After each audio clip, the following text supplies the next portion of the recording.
There was a rustling in the brush on the other side. Pierce figured the elk were to blame, and paid little attention until he heard a low cough.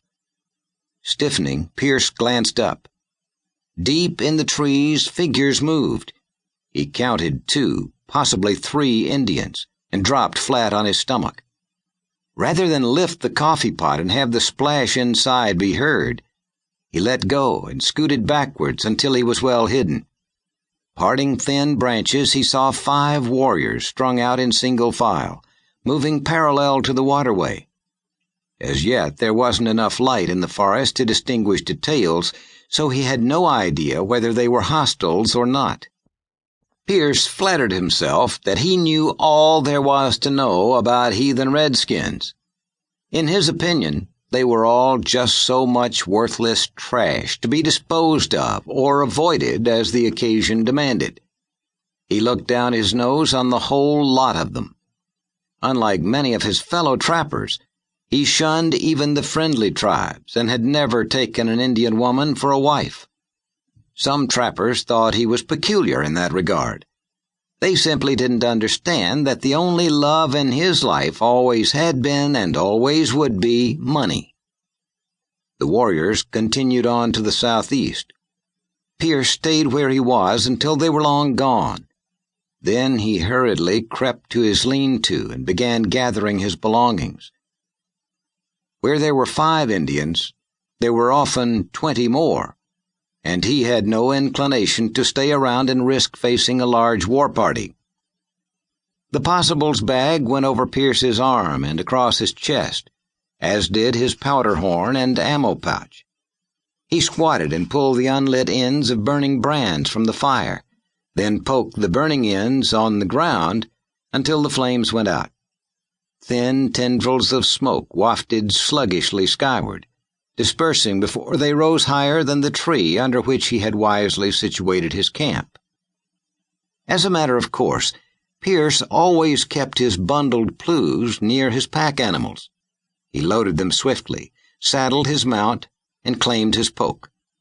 His blankets rolled up easily and were tied on behind his saddle.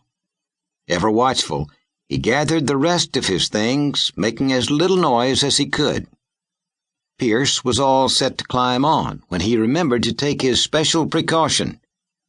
His first winter in the high country, an old-timer who had spent more years in the mountains than most, had given him advice on how to live to the same ripe old age.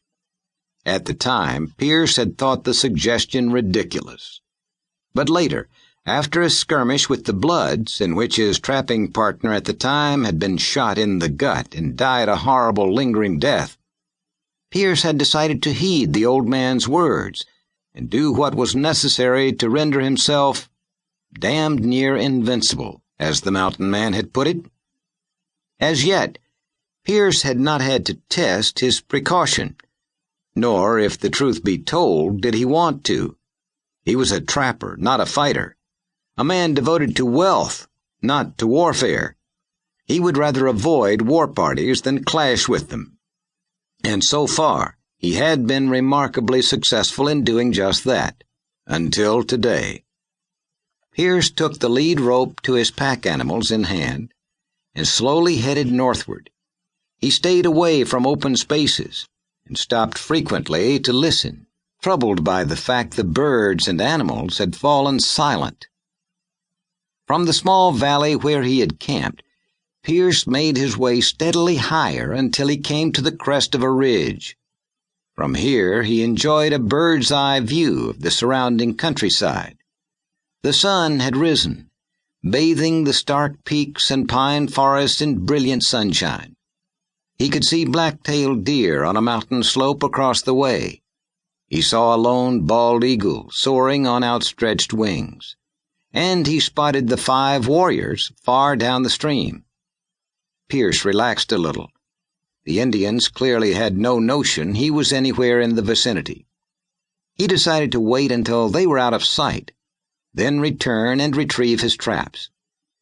The stream was about played out anyway, he reflected, so he might as well go on into the next valley and begin anew.